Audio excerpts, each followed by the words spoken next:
Okay, good morning, everyone. I know a few people who can't make it today, so we won't waste any time. We'll kick off. How's everyone's week going so far? Good. We We actually actually had had sun. sun.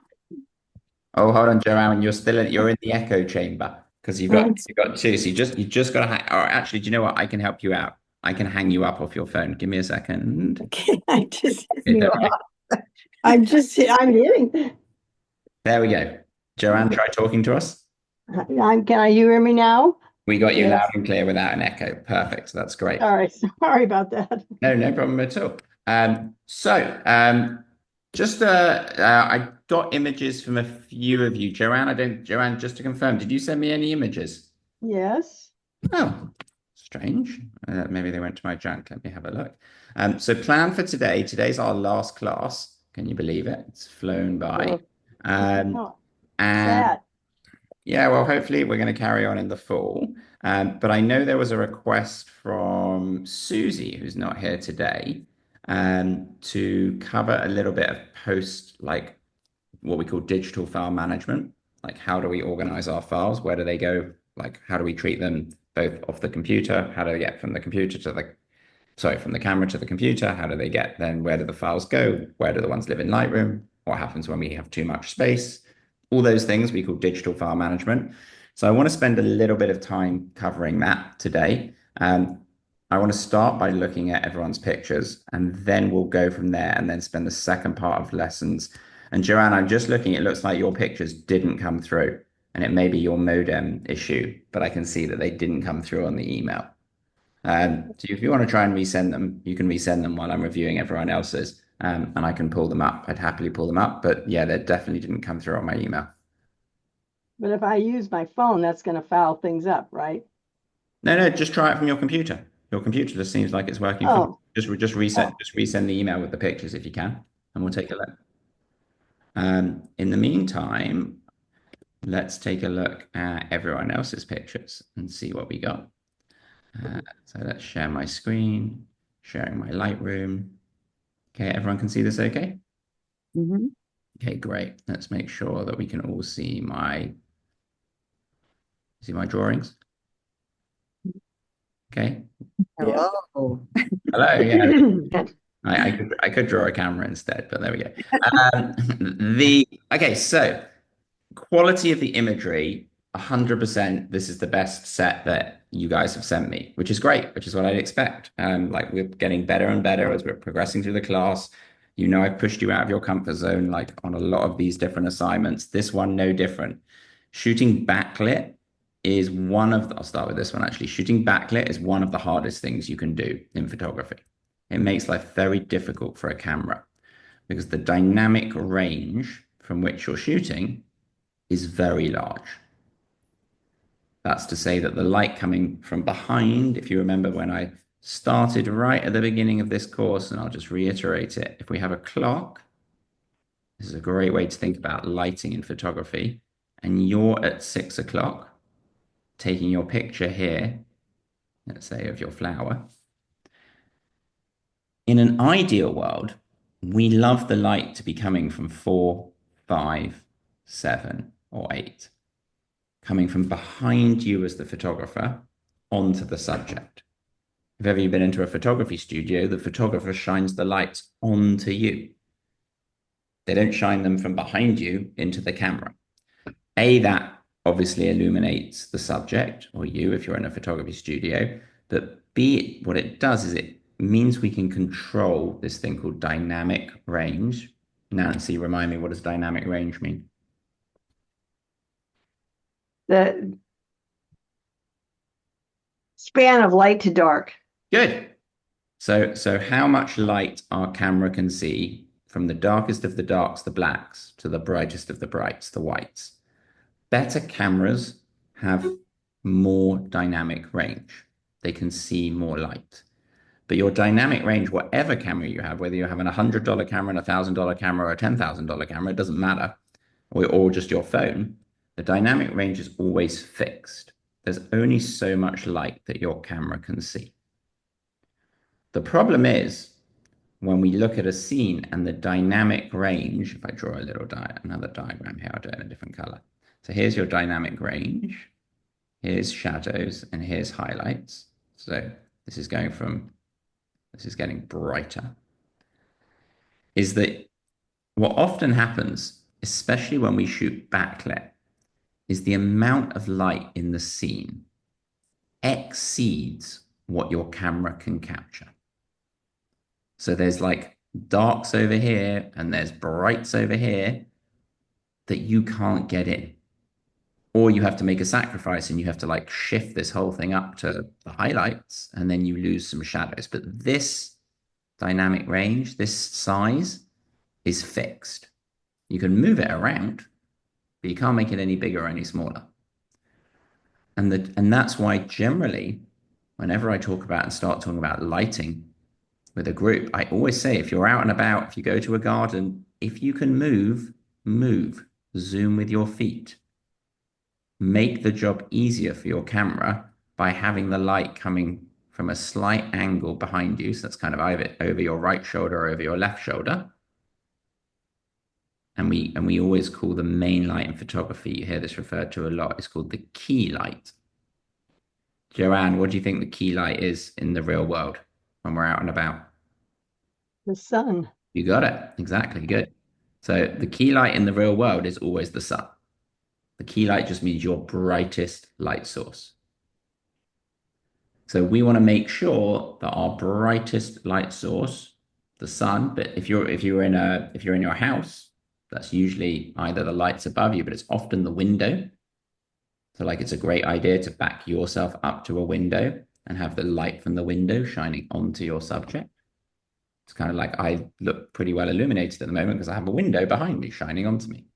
So there's a light behind the camera that's taking a picture of me, the webcam. But what I asked you to do here was challenging.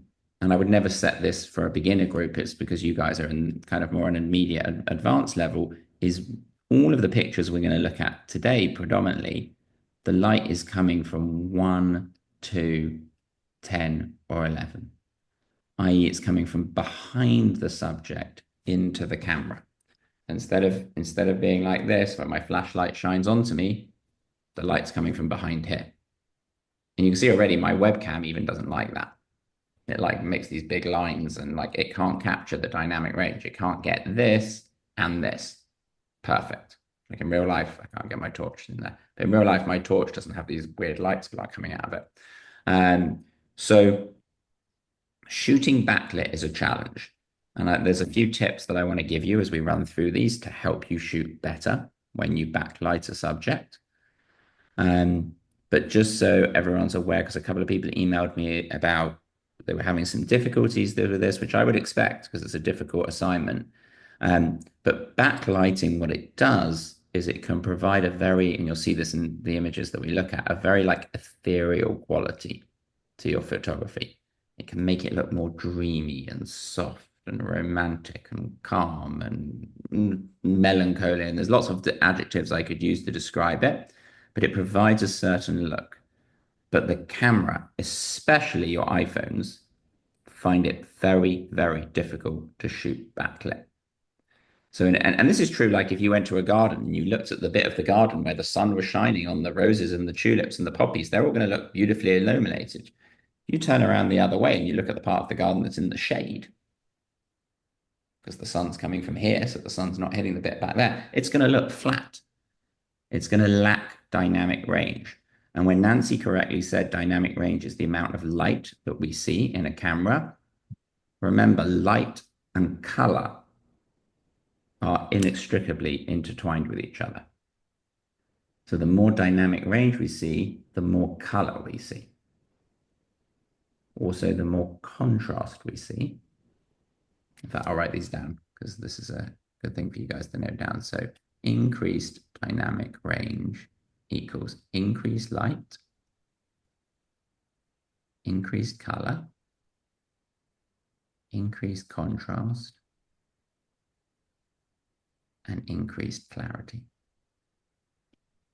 And the clarity comes because you've got more contrast.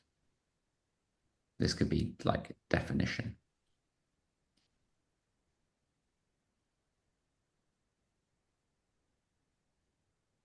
How many of you, once I can see you're all writing some notes, I'll just wait for you guys to catch up.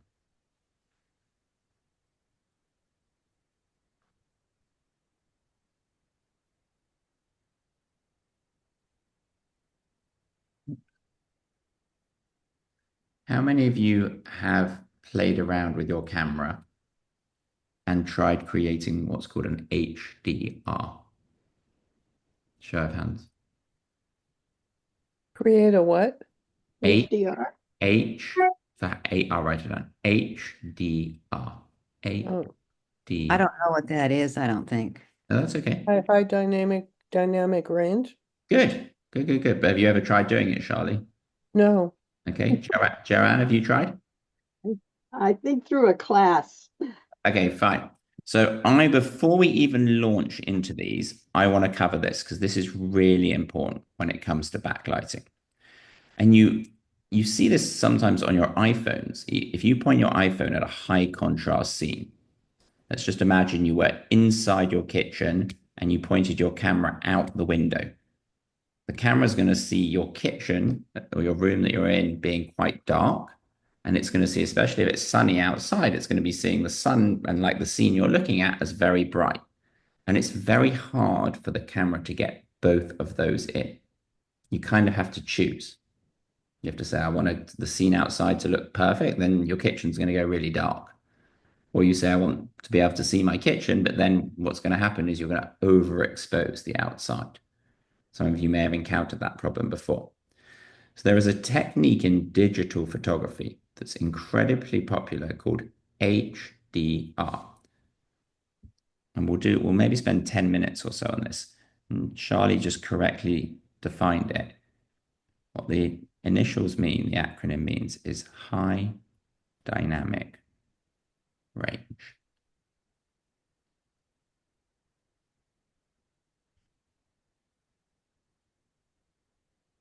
Okay. So what this means in plain English is if we have our dynamic range here, shadows to highlight, and we know this is fixed, a high dynamic range image sees more dynamic range than your camera is capable of seeing. You are extending the amount of light that can be seen. I'm going to tell you how to do it in a minute. But that's essentially what an HDR is. It's a photograph where you are seeing more dynamic range, which I've already defined, than your camera is capable of seeing.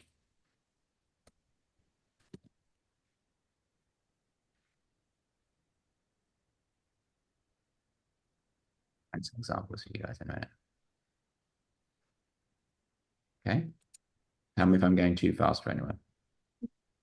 So the question is, how do we do this? How do we get there? So the trick is that you can't get everything you need in one picture. In fact, I'm actually going to share my whole screen with you. Because I want to give you guys some visuals on this.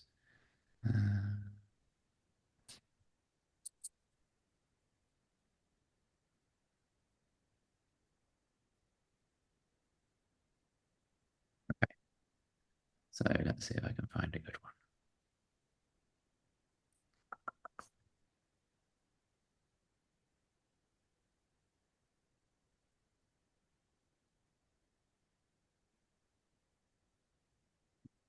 So let me share my whole screen. Okay, you should see this picture here, right? Mhm. Yes. Of a street scene, a clock tower, and this is at sunset.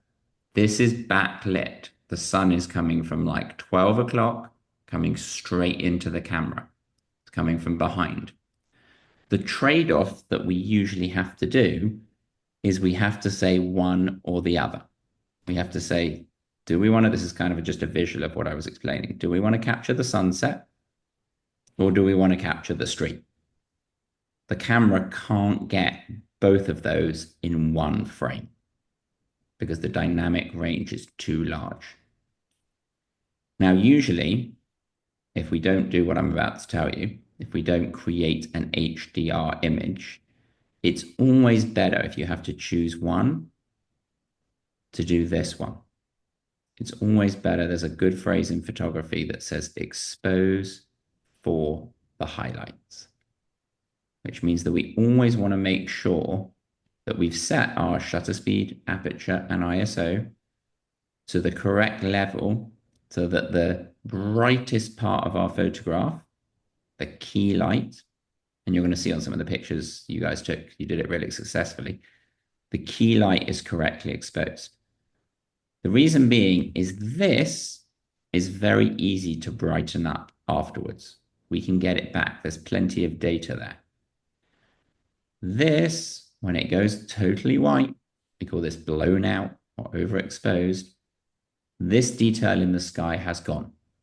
If you just had this one picture and you were at the Taj Mahal at sunset and you took this picture and the Taj Mahal looked great and the sky was just bright white, you can't get that sky back. The data isn't there. So it's very important to not overexpose the highlights. That makes sense to everyone? Cool. Okay. So the question is, how do we get a picture where we get both? Because that would be great. And the key is all in a technique called, that's a bad color, called bracketing. Write it down. So bracketing is the technique that lets us get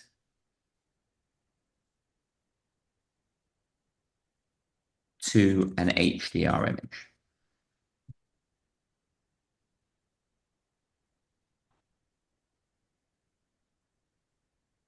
Okay, so bracketing is the technique, HDR, an HDR image is the final outcome.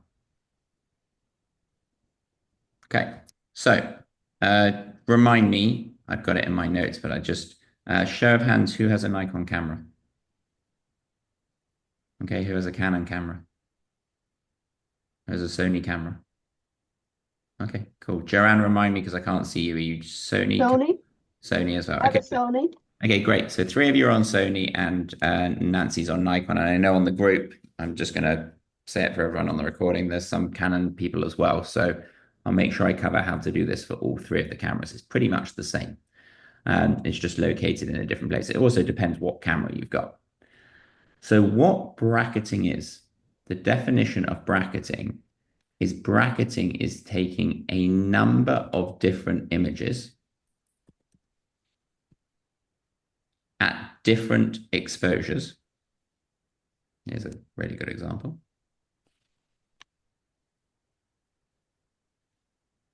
In order to be able to extend our dynamic range.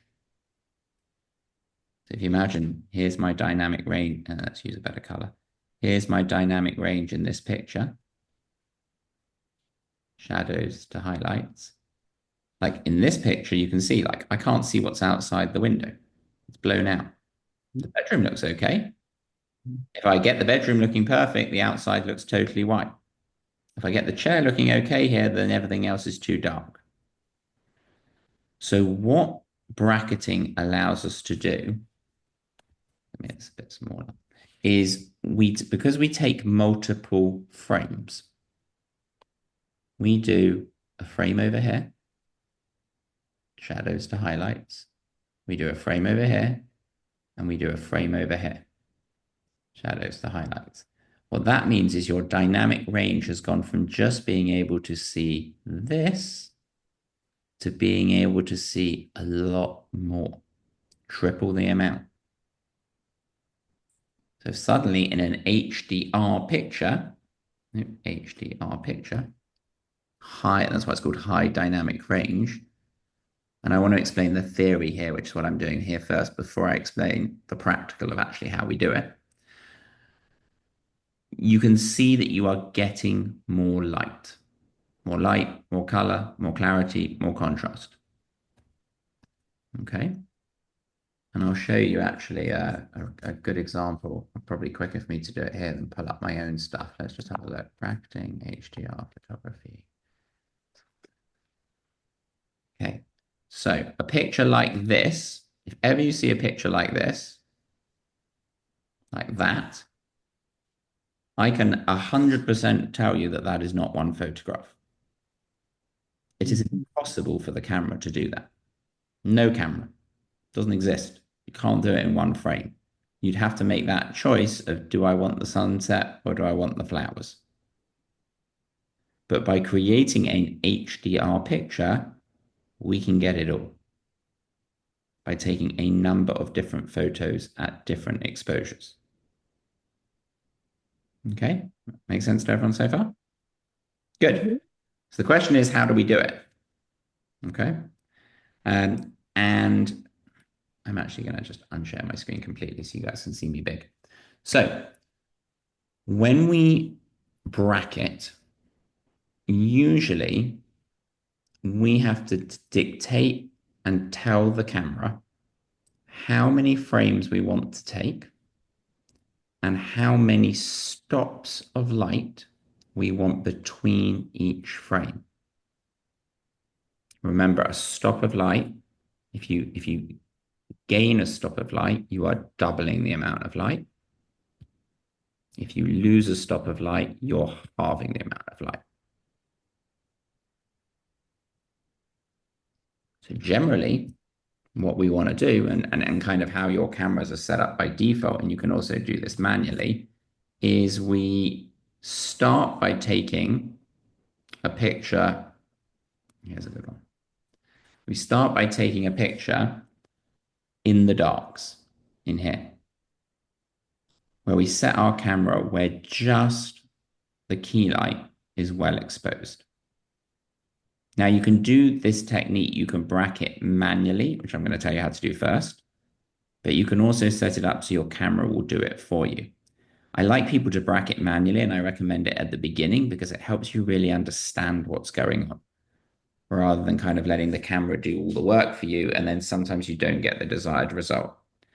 So step number one in creating a HDR is, when you're in these backlit, high contrast scenes, is you want to set your, like, I'll just call it shutter speed, aperture, and ISO for the darkest thing in the photograph,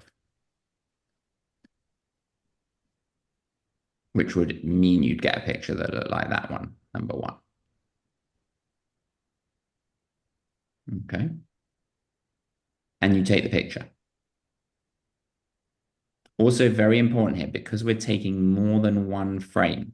It's not essential, I'll come back to in a minute. But ideally, if I'm teaching you like textbook photography, I tell you to put your camera on a tripod or rest it on a bench, or just because we don't want much movement between these different pictures. Now, Lightroom is actually pretty good at lining them all up if you do move a little bit, but you can't like take a picture here, move here, take a picture, move here, take a picture. They've all got to be pretty close to each other. And if you put it on a tripod, you know that the camera's not moving, your composition is not changing. Now, to do this manually, you take picture one here. And then what I want to do is I want to gain a stop of light. I want to gain 1f. And we have three different ways of doing that: shutter speed, aperture, and ISO. All allow us to control how much light gets to the camera.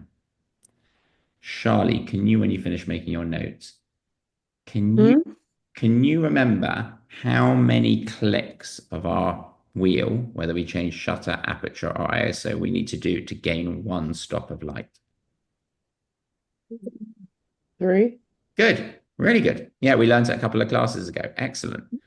So we know if we do 3 clicks of either the aperture, the shutter speed, or the ISO, we are going to gain one stop of light. Now, when it comes to bracketing, we don't really want to mix and match. We don't want to do like 1 click of the shutter speed, 1 click of the ISO, 1 click of the aperture to get our 3 clicks.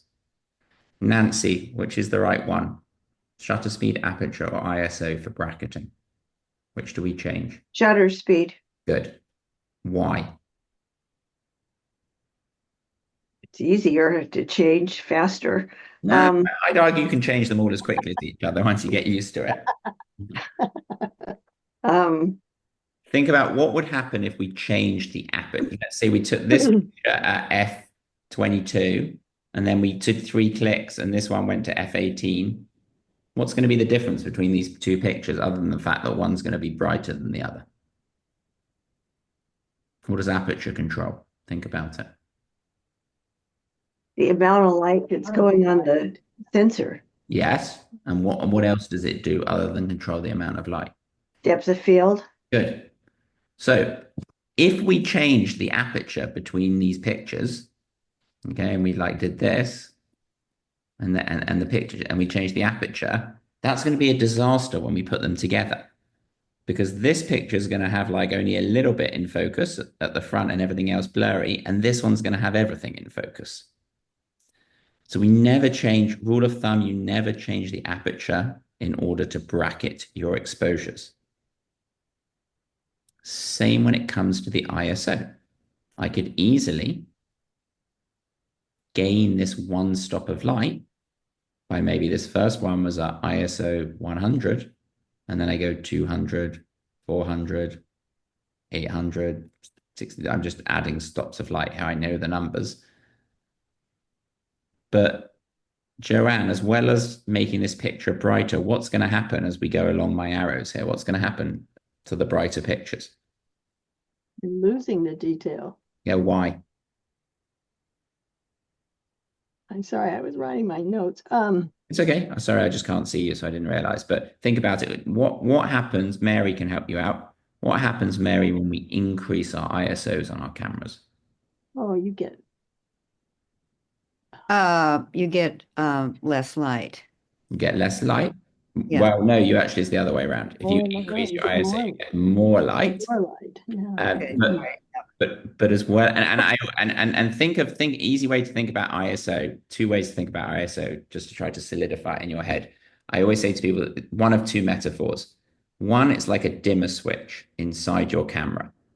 And it's like you can turn the dimmer switch, the light up, up, up, up. And the higher you put it, the greater strength, the more light your camera is seeing. Mhm. Lots of other people like to think of it. I sometimes describe it as like turning up the volume on your TV. And the higher numbers you turn up the volume on your TV, the louder it is. Same if we turn up the ISO with our remote control, the picture becomes brighter. Higher numbers represent greater brightness. But hold on. What else does ISO, Nancy, I'm not going to let you answer this one because I know you know this. What else does ISO do to a picture? Pixelates it. Sorry, say that again, Charlie. Pixelates it? Yeah, More? good. Close. Yeah, I mean, it's the same. I think you're along the right lines. It adds this thing called digital noise, Yeah. Mhm. which we don't want ideally. Because in fact, digital noise, and I'm going heavy theory on you guys, so just tell me if you digital noise, if this was this photograph, okay, and it was made up of tiny, tiny little pixels, these are all tiny little pixels that are all packed together. Usually pixels in a photograph and like if we put it under a microscope on digital photography, they're like nice and hard and round circles. When we increase the ISO, it's kind of like getting a piece of sandpaper and going like around each pixel, and it just makes each one a weird and wonderful shape. So if we looked at a high ISO picture, you'd still have all your pixels, but they'd be like weird irregular shapes like that. What that does is within each pixel is actually your dynamic range. So each one of these circles should be the same size. But within each one of these is the dynamic range of your camera. Is how much light it can see. It's contained within every pixel. When you increase the ISO and you make them these weird and wonderful shapes, what do you think happens to the dynamic range? It gets weird. It gets weird. Yeah, I haven't drawn the best diagram, but it gets smaller. It's, it So, gets smaller because so it's not. increased ISO equals decreased dynamic range. Hmm. which is the opposite of what we're trying to do here. We're trying to see more dynamic range, not decrease it.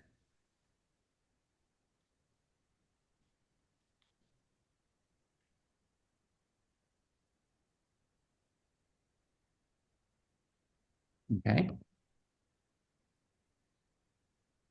Let you all just write that down.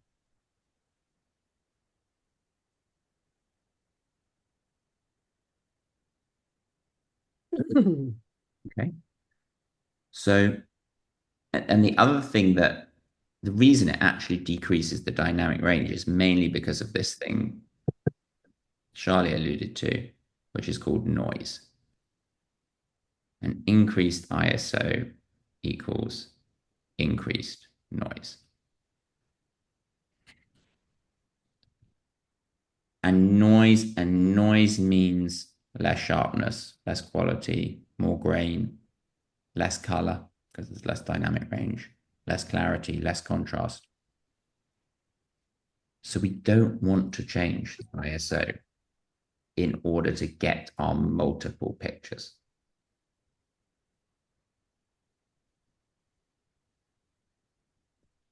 Okay. So that only leaves us with one more to go, and that's shutter speed. And that's the one that I want you to change in order to be able to let more light into your camera across a number of pictures. So I'm going to make a scenario here. I'm going to say I was standing at the top of this hill and I took this picture and my shutter speed was 1/1000. My F number was 22 because I wanted lots of detail. And my ISO was at 100. Because generally we want to keep our ISOs as low as possible because unless we need to, if we're photographing inside or something, or bad light, we need to increase it. But generally we want to keep this as low as possible to increase the dynamic range and reduce the amount of noise. So what I need to do is I need to gain one stop of light to get to this next picture. And all I have to do is do 3 clicks. And by clicks, I just mean like 1, 2, 3 on your camera. 3 clicks of your shutter speed, which would take me to 1/500, f22, ISO 100.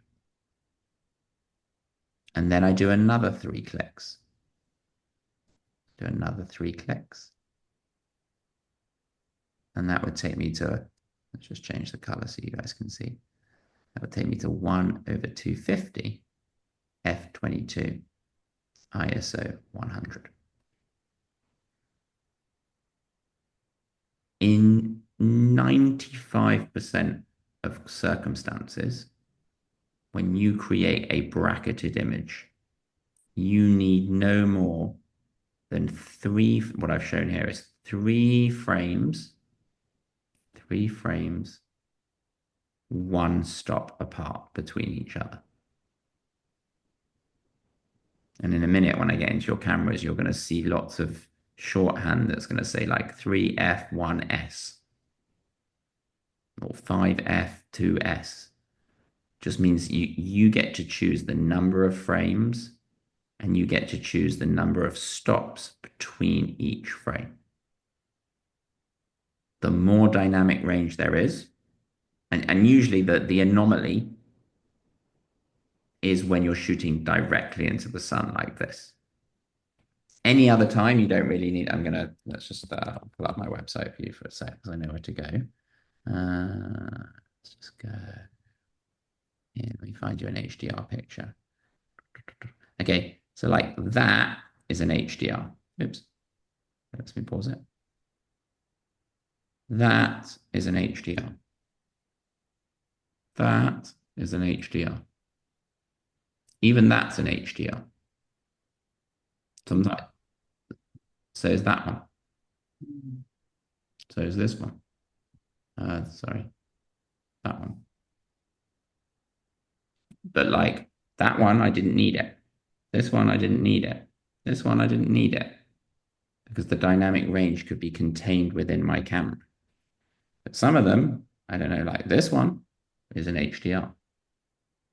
I mean, I could show you hundreds. This one's an HDR. This one's an HDR. Even this one with the water, HDR, big dynamic range. Okay. So the first way I want you to do this, and I want you to practice, is I want you to do it manually. I don't want you to let the camera take control. And you can do this with I'll come back to your guys' pictures. You can do this with a flower. We could have done this with this picture here. I'll recreate it. I'll create some virtual copies. And you could have one that is, oops. You have one that's one, oops, one's. We're not seeing the flower. Oh, you're not seeing the flower. Sorry. That's okay. Thank you for telling me. Okay, now can you see it? Yes. Okay. So what you would end up with is you end up with 3 pictures. Let's do this one. And when you see the 1 in Lightroom here, that means 1 stop. Like -1 means -1 stop. +1 means +1 stop. So you'd actually end up with 3 pictures coming out your camera that look like that. And technically here, what I've done is I've just recreated what happens is in this one, there's 1 stop more light there, and then there's 1 stop more light there. That's going to help us to not lose the detail of like the rows in here, but also be able to, this one is giving us the dynamic range to get the shadow detail that we don't have up here. Okay, everyone with me? Mhm. So let's just imagine that we'd taken this manually and we had these 3 pictures. Okay, these 3 pictures. This is easy to do. You all have the tools to do this. It should not be difficult for you to do. In fact, a lot of people, well, I'll come to it in a minute. Once we've got them into Lightroom, it's very, very easy to put them together. All you have to do is you have to left click on the first one. So I would make it like a title in your notes going like putting together bracketed images to create an HDR, a high dynamic range photo.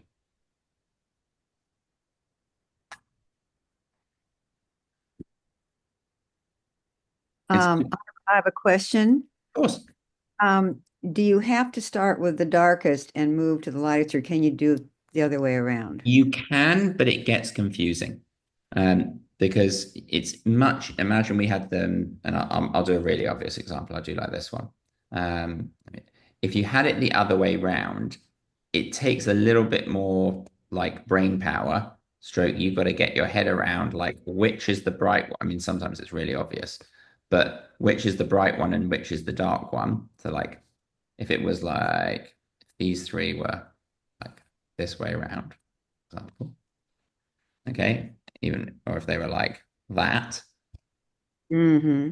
then it just doesn't seem as intuitive as having the dark one, the middle one.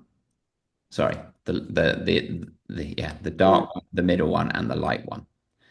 And actually, there's the Sony people. You're going to have to look this up because depending on what Sony camera you have, it's going to be different.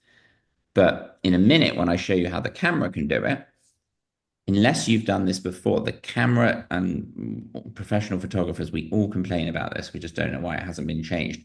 There's a menu within like deep hidden in the Sony. It's also deep hidden in the Canon called bracketing order.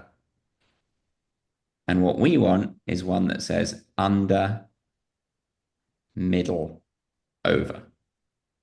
Write this down because you'll have to look for it in a minute on your camera. What the camera is set for, Mary, default is middle, under, over, which is Say basically that again for the last one. On the what it's set to as the bracketing order is middle, under, over. That means take the one in the middle, okay. then it's going to take a dark one, then it's going to take the really bright one.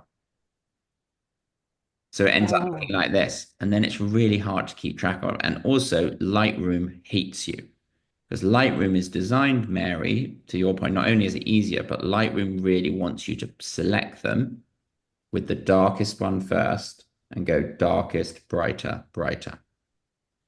So if you don't change this bracketing order, eventually in a minute when I teach you how to do it automatically, but I do want you to practice manually first, then you're only just going to have to move them around in Lightroom before you put them together. So it's a big time saver as well to photograph the darkest, the middle, the brightest. Which I haven't got here. It should be this. The order here is wrong. It should be like that.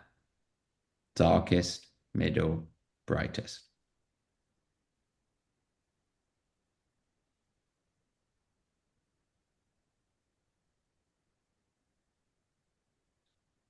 So the key, so if I'm making my steps of how do we do this, remember, number one, put the camera on a tripod. I'm repeating some stuff here, but just this is really important. Number two is set up your shutter speed, aperture, and ISO so that the highlight, the bright thing, which is usually the sunset or the bright bit of a petal or the outside of looking out a window, it doesn't really matter. The highlight, which in this case, in this picture, is easy to identify. It's this, it's the sunset, is correctly exposed. And let's just imagine that that draws out on this picture where you needed to get this, you needed 1/250, f11, ISO 100. Then all you're going to do is take this picture, number one. Then you're going to do, Mary, how many clicks of your shutter speed? Oh, I just wrote it down. I just gave it away. How many clicks of your shutter speed? 3. Good. We do 3 clicks, which in this case would take us to 1/125, f11, ISO 100. We take the picture, and you have to make sure you refocus, because you're taking a brand new picture every time. But theoretically, these pictures are going to be taken 5 seconds apart, 10 seconds apart, basically nothing, because you're going to take a picture, go 1, 2, 3, take a picture, 1, 2, 3, take a picture. And then you take your last one. So you end up with 3 pictures, and the settings would look like that. It's just the shutter speed that's changing. Nothing else. I can't see the shutter speed on your 60th, I think it's 60th. 1/60. Sorry. Yeah, that's 1 stop brighter than 1/125. That's where 3 clicks would get you. Okay, and feel free, anyone, to, I saw Mary doing it, to take pictures of these if it's helpful, either on your iPhone, or a good little trick, especially if on a Mac, is if you do Shift plus Command plus 4. If you hold Shift, then you hold Command, and then you hold the number 4, you're going to get a little target on your screen, and you should be able to go to the top left-hand corner, and you should be able to drag it and draw a picture of the screen, and that will screenshot it for you, which means it's saved on your computer. It's a really good trick. Shift, Command, 4. When you get that little thing, what do you do with it? Take it up to the top left-hand corner of the screen, and then left click and hold and drag it down, and you'll see it will start drawing a rectangle. I'm not sure whether I can show this to you on Zoom. Can you see it on mine? Can you see that?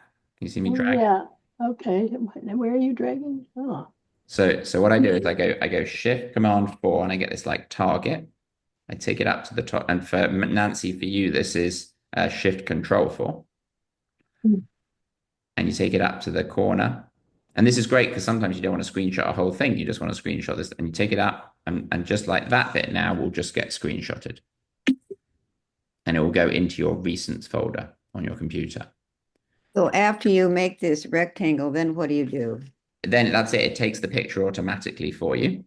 Okay. Picture for you, and then all you have to do, for those, I think everyone's on an Apple other than Nancy, correct? Yes. So then all you have to do is you just come down to Finder down here. Can you see my Finder? Can you see my bar down at the bottom? Okay, you go Finder, And then it's on another page. Let me just get it on my other. And you go recent. And here's Yeah.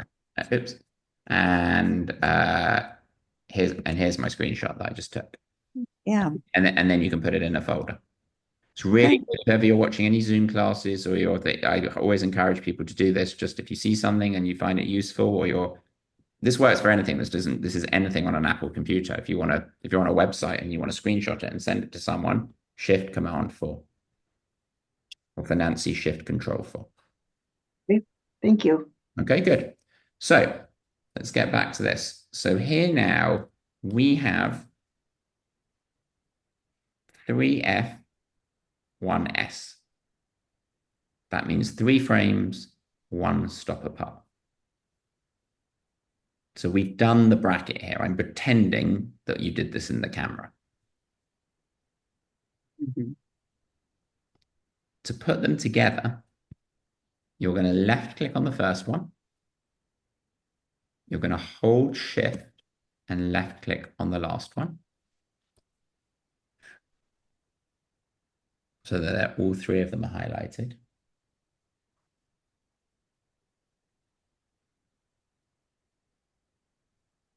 And then you're going to right click and you're going to go about a third of the way down to where it says photo merge. And again, if you want to take a screenshot of this, take a screenshot if it's helpful. Mhm. And then you can see there we've got HDR. Hmm. So Lightroom's going to do all the work for us, which is great.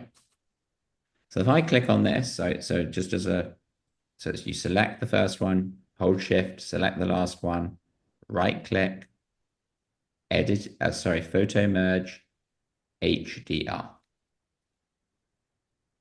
If you want to be really fancy and not do that, you can just highlight them all and hit Shift H. And it's the shortcut key and it will take you to the same place where I'm about to take you. But I'd rather you do it this way, at least to begin with, because then you know a bit more what's going on. So when I left click on this, oh, didn't want to do it because they're JPEGs. Hold on, let me see if it will work on these ones. Yeah. Otherwise, I'll show you on one of mine. There we go. So Okay. you're saying if they're JPEGs, it won't work? No, it will work. It's just that you sent some people sent me the really small files. There just wasn't enough data there to do it. Oh, But yeah, ideally you want to be doing this on a raw file. I mean, I would highly encourage you to shoot this on a raw file. And this is not giving me a perfect result because remember, I've kind of manufactured this on the computer. I haven't done it properly. You get a much better result when you do it on the camera. I'm just trying to trick Lightroom just so I can show you the technique. So this will open up what's called the HDR merge preview box. You can see it right at the top up there if we're not in the way. And this is going to show me, and I can move this around. So it floats like on top of my Lightroom. This is going to show me a rough indication of what this is going to look like when I put it together. Now, there's a few important things that I need to make sure that you have checked here. The first one, because by default, it's going to be like this when you bring it in. The first one is you have to check auto align. And what that means is if there is any movement between your 3 frames, Lightroom's going to try and line them up. It's going to try and, like, if you had 3 pictures like this and like one was like this and one was like this, it's going to try and put them so they're all perfectly on top of each other. And it's really smart at doing that. And I'd encourage you to do that because even if you're on a tripod, sometimes you knock the camera, the wind moves the camera. Like there's always going to probably be some type of movement between your 3 frames, your bracket that we're using to get to the HDR. The second one is you want to make sure that this auto settings is checked. Reason being is what that does, I know it changed the color of the rose there, but don't worry about that, or the brightness of the rose, is that digs into the settings that you've used and make sure that that the Lightroom is pulling out all the dynamic range it can. So it's kind of like that diagram I showed you where this is one picture, but if you go 1, 2, 3, then suddenly you have much more dynamic range. I want to make sure that we get all of that dynamic range. So these two are essential. I would check them every single time. Mhm. There's this thing called de-ghosting. And I get asked this question a lot. And people say to me, Adam, I want to be able to take a HDR picture of the sun setting over the ocean. The problem is with that is between your three pictures, 1, 2, 3, during that time, the sun has moved, Mhm. the ocean has moved.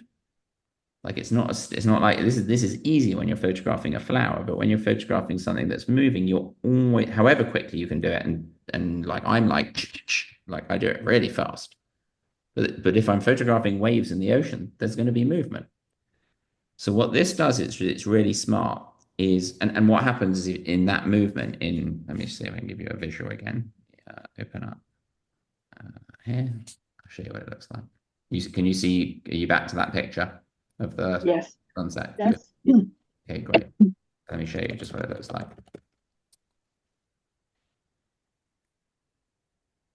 So what we want to avoid is, let's see if there's a good picture of it. I may not be able to get one. Is basically the thing that's moving here. Here we go. Here's a good example. The thing that's moving looks like a ghost. Mhm. The waves look like a ghost. That's why it's called de-ghosting. Because in picture one, this lady was at the back of that room. Picture two, she's kind of in the middle, and picture three, she's walked towards us. But she's Yeah. moving. So she ends up looking like, and you see this a lot in waves and in flowers. Like if you're photographing a field of flowers and they're blowing like this, the flowers will have like, they'll look like there's like a ghost flower behind the real flower. So we want to try, and sometimes people do that for creative effect, but generally we want to avoid that. And that's where this comes in. Depending on how much movement there is between your three pictures, you can tell Lightroom.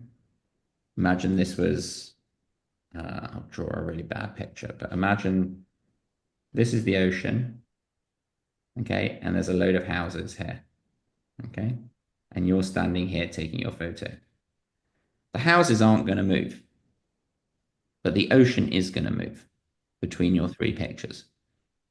Mhm. Depending on how much motion there is, and usually, again, for 95% of scenarios, this low one is perfect. The flowers blowing in the wind, ocean. It's not going to make any change on this picture you see here. But what that does, it won't even let me click on it because there's no movement.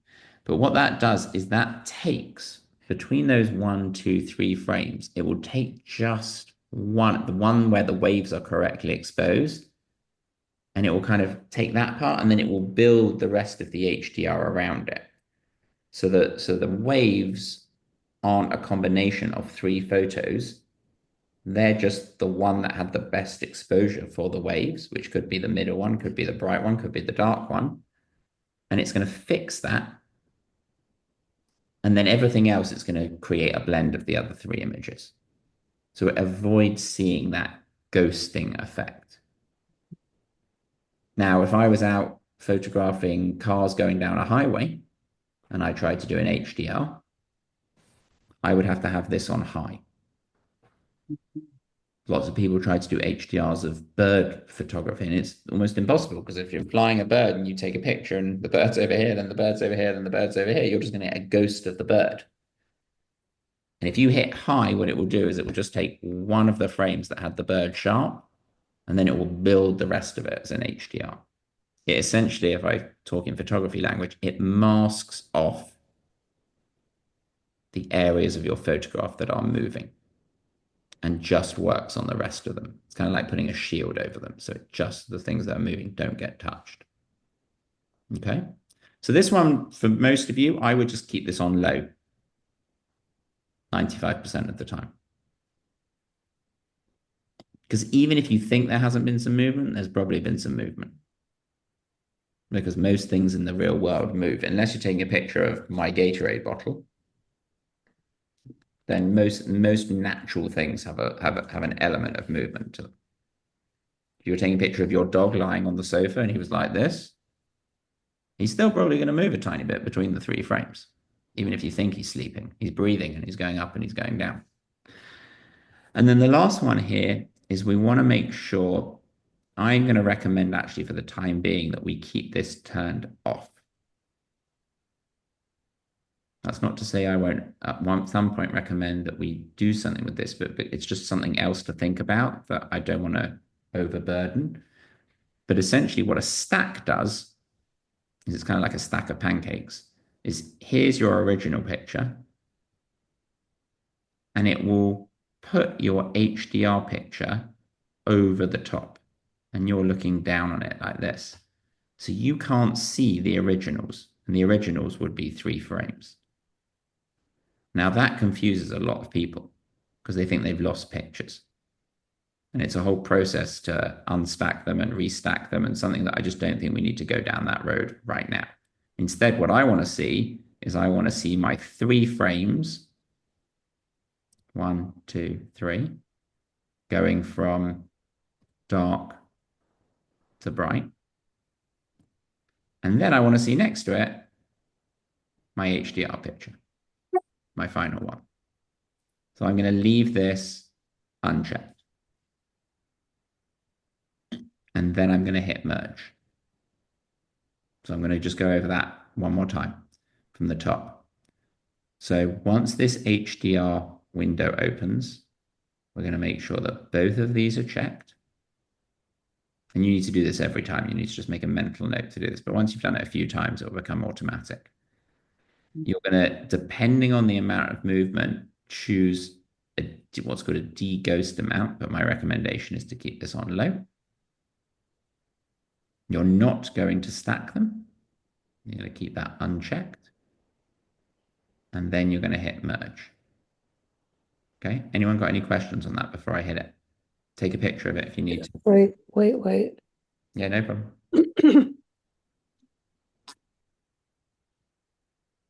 Okay.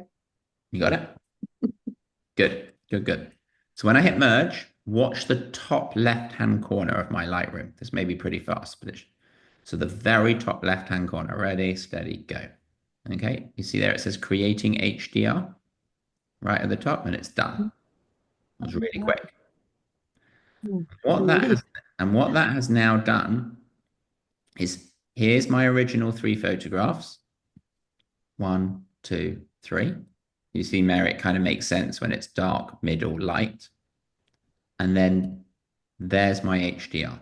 Now, the quality of this doesn't look great. And I'm just doing it to show you the technique, and it's because I'm putting together not only a JPEG, but I manufactured it. So it was one darker and one brighter, which doesn't really work. But I just want to show you the process. And you will end up with the file name. This one was just called Untitled 1. And then rather than it be a JPEG or a RAW, like this was a JPEG, you're going to have a new file extension that says dot, and I need a darker color than that, dot HDR, write this down, dot DNG.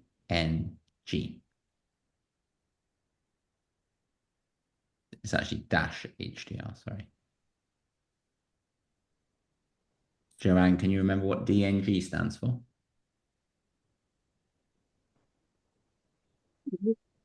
Digital. You're close. The first word's digital, correct? Digital negative. Really good. Took me a minute. Good. So it's a I digital. was trying to get 3 words. Yeah, I know it's hard. Yeah, this one throws people. So DNG is a digital negative. All a DNG is you can write this down, is it is a computer generated raw file. And the reason they call it digital negative is they're trying to make you think about it like it's a negative that you would take into the darkroom that has nothing done on it. And so we've put together these 3 pictures, and you can actually see it's done a little bit here. You can see the more detail and the more contrast and the more color on this, even though I've faked it. What I then usually recommend to people is I say, take your, usually this will have like no ratings on it, is take your HDR, the one you put together, because maybe you may do 10 of these or 20 of these. You saw it was very quick to put together. It takes 2 seconds for Lightroom. It's really fast if you do the technique properly. If you don't do the technique properly, when you go to put it together, it will give you an error and it will say these files cannot be merged as an HDR. And that's telling you you did something wrong when you took the pictures. But what I usually recommend is for your HDR, give it a color label. Right click on it. Go about halfway down. Go set color label. And I usually like saying green, because for me, green is like go.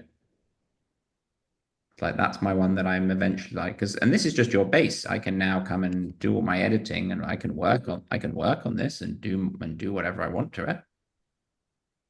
Whatever I want, it doesn't really matter. I can play around with it. But I've got a lot more dynamic range to work with. But I like giving it a green highlight because if you imagine I did another one, let's just take another one. Yeah, let's see if we can do it on this one. And maybe let's do the landscape. So let's just do create virtual copy, create virtual copy. You should be able to keep up with what I'm doing now. I'm going to cheat this one so it was one stop darker. I'm going to cheat this one so it was one stop brighter. Pretending we did this in the camera with 3 clicks of the shutter speed. So I'd end up with 3 pictures that look like that. It may not let me put them together. Let's have a look. And there we go.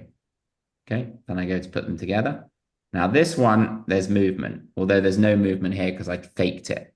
So I actually used the same picture, but there usually would be, the water would be moving. This is kind of the analogy I showed you when I drew the houses and I had the water at the front. So here I'd put this, again, it's not going to let me do it here, but I put this on low. Then I'd hit merge. In 2 seconds, it churns out a new one. There it is. Look at it. In this one, you can actually really see the difference, even with me faking it. Amazing. How rich the sunset that is. I thought Charlotte had taken that. Me Yep. too. I did too. That's our pictures. So yeah, I'm playing here with all of your pictures, kind of. But if I had been standing next to you when you took this picture, I would have encouraged you to bracket. Now you know what it is. I would have, whenever you are shooting a high contrast scene, a backlit scene, the theme of this week, the best way to get it and to get all that dynamic range, what I'm seeing in photo number 4 here is I'm seeing all of the lovely colors in the sky. But look, this like washed out one, colors in the sky have gone. But look at my final one. Look how like rich all the reflections look. So it's kind of taking the best of all 3 of these exposures and putting them together. And then again, what I do is, and by the way, when I'm pulling them up, because I should have told you how to do this, when I pull them up like this, just so you can see them, if ever you want to pull them up and look at them like this, I'm just highlighting them and I'm hitting N for Nancy. This is called preview mode or portfolio mode. And then to get out of it, I just hit G. But here's my new HDR. Look, this one's now called Untitled 5. Look on the top left, -HDR.dng. I'm going to give that a green. So I'm going to set color label and go green. The reason I like doing this is when I'm working through 50 of these, and I've gone on a vacation and there's an amazing sunset over Yellowstone and I've taken 20 different bracketed frames, is once I've put all these together, I want to be able to go to the top to attribute. I'm going to click on that. And I want to be able to come over and just see my greens. Just see my HDR pictures. It's just filtering out everything else. And this is a good, I mentioned at the beginning of the class, digital workflow. This is a really good digital workflow. Because this means you can instantly come into your pictures from Seattle or from London, from Rome, from California, from San Francisco, it doesn't matter. And you can very quickly, in 3 months' time, when you don't remember which ones were the ones you put together and which ones were the originals, you can very quickly just filter out, and here's all my HDRs. Here's the one to work on. So I highly encourage you, while it only takes 10 seconds, but it makes a big difference, is once it's put together, give it a color label. Highlight it green. I like green because I feel like green is for go. Like green's like, that's the one I'm going to work on, but you can do whatever color works for you. There's loads to choose from.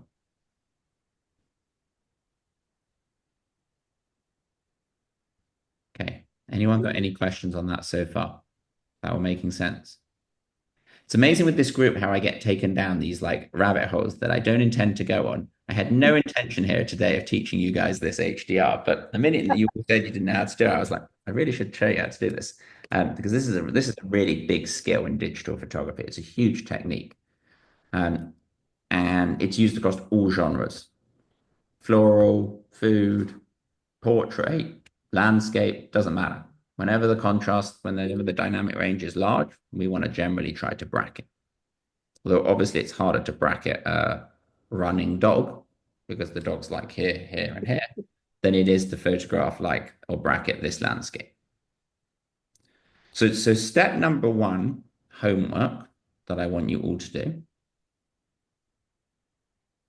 is I want you to practice manually bracketing a scene, and this can be in your house. Like you don't have to, you can practice this anyway. You don't have to go and have I mean, this is a stunning photo with a great sunset, but you don't have to go there to take this. You can practice this in your backyard. It is in my backyard. Oh, well, lucky you. I wish I had this view. The so, I'm saying that to say that you don't have to try to go to like an exotic, amazing, beautiful view in order to capture this. You can practice this literally like taking a picture of an apple in a fruit bowl in your kitchen. So homework number one is I want you to practice manually bracketing it because that really helps you understand the theory of what's going on. Once you've done that, we're going to move on to step number two. And step number two, you can write this down as this is not a homework. And that's the first part of your homework. I'll give you the second part in a minute once I've explained this. But step number two is once we've mastered doing it ourselves, and also doing it yourselves, what you can do, you don't have to stop at 3. Like maybe, I'm just going to make something up, just over this rose. Maybe you want to experiment what it looks like if you go to, oh, that's the HDR, sorry.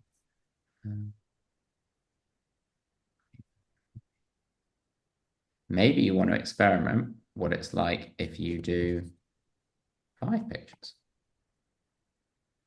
Like that. And all that's doing is me just continuing. So again, I'll draw some numbers out for you. So let's imagine that this was 1/1000, like F, let's just say 11, ISO 100. I do 3 clicks. This goes to 1/500, F11, ISO 100. I do 3 clicks again, 1/250. I do 3 clicks again, 1/125. I do 3 clicks again over 1/60. This would be represented on the camera as 5F frames, 1S. 5 frames, 1 stop apart. And there's really no limit if you want to when you're doing it manually. You can do 15 frames. You won't need that because you'll never have that much dynamic range that your camera can't capture. But sometimes we need to go to the common ones that are 3, 5, 7, and 9. 9 is extreme, taking 9 frames and putting them together. But there's certain situations where you potentially would need it, but it would be a real anomaly. As I say, for 95% of situations, 3 frames, especially because you guys have good cameras to begin with. So your dynamic range is pretty large. So then when you take a large dynamic range and then you make another one and another one, if I gave you like an iPhone 2 or a camera from 30 years ago, when digital photography was just starting, the dynamic range was kind of like this. It was tiny. So you needed to take like 20 of these pictures to just get what one of your ones can now get. And that's a big selling point of cameras. When you read and you review cameras and the manufacturers are trying to sell it to you, they'll often say like high dynamic range performance, which basically just means it can capture more light. And generally, it's just because it's got a better sensor on it. But to come back to this, homework 1 is manually bracket a couple of scenes. Scenes, flowers, like I don't care whether it's still life, anything you want. The second thing that I need to teach you, and then we'll have a look at your pictures, is, although I'm kind of giving them away here, is once we have mastered and really understood the theory, and it's only by practicing it that you understand the theory, then we can start to let the camera take a little bit more control.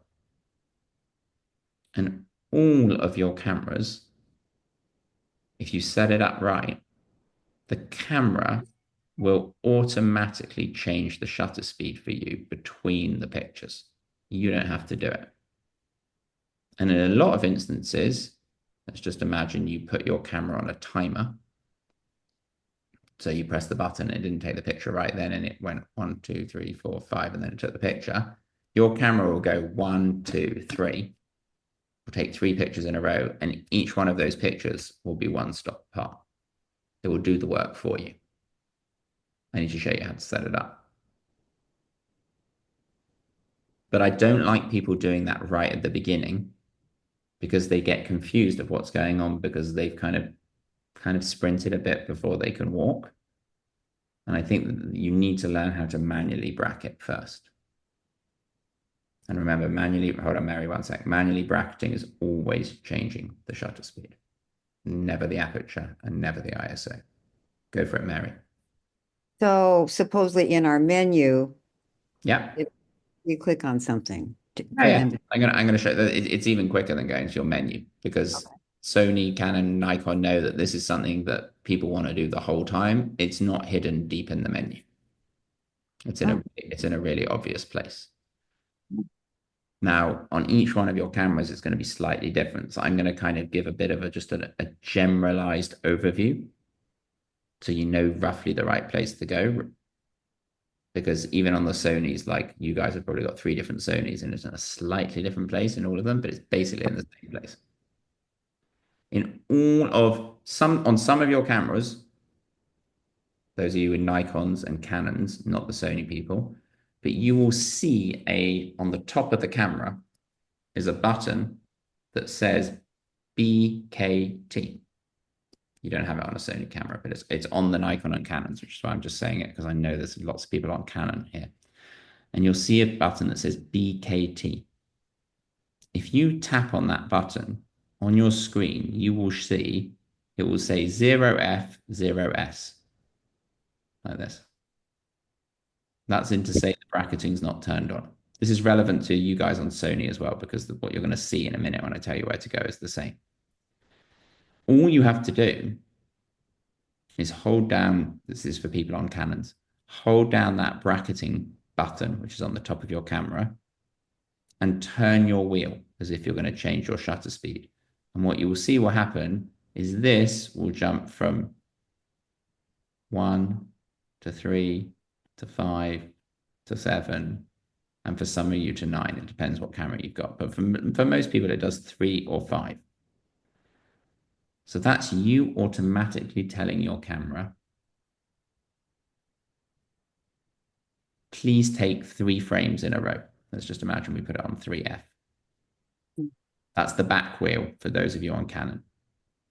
So when you flick the back wheel, when you hold the bracketing button, it's going to change the number of frames that you take. Sony people, hold up. I'm going to come to you in a minute. Front wheel changes the number of stops between the frames that you take. And the camera gives you a few options. It gives you 1 stop, 2 stops, 3 stops between each frame. I want you to always, at the start, I want it to be 3F, 1S. 3 frames apart, 1 stop.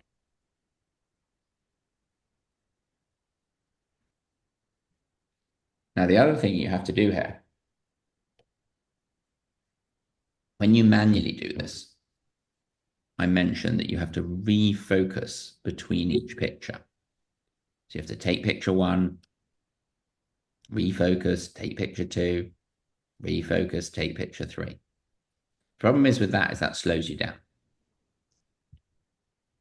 And also has the capability of potentially one of these pictures is out of focus because you just haven't got the focus. You've been so busy trying to quickly change the shutter speed that you haven't got the focus right.